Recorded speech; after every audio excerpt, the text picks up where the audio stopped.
اعوذ باللہ من الشیطان الرجیم، بسم اللہ الرحمن الرحیم۔ اللہ کے راستے سے بھاگنے پر ندامت اور گھبراہٹ۔ حضرت عبداللہ بن عمر رضی اللہ عنہ فرماتے ہیں کہ حضور صلی اللہ علیہ وآلہ وسلم نے لڑنے کے لیے ایک جماعت بھیجی، میں بھی اس میں تھا۔ کچھ لوگ میدان جنگ سے پیچھے ہٹے، میں بھی ان ہٹنے والوں میں تھا۔ واپسی پر ہم نے کہا کہ ہمیں کیا کرنا چاہیے، ہم تو دشمن کے مقابلے سے بھاگے ہیں اور اللہ تعالیٰ کی ناراضگی کو لے کر واپس لوٹ رہے ہیں۔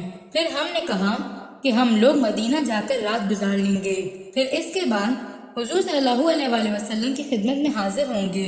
پھر ہم نے کہا نہیں، ہم سیدھے جا کر حضور صلی اللہ علیہ وآلہ وسلم کی خدمت میں اپنے آپ کو پیش کر دیں گے، اگر ہماری توبہ قبول ہو گئی تو ٹھیک ہے، ورنہ ہم مدینہ چھوڑ کر کہیں اور چلے جائیں گے۔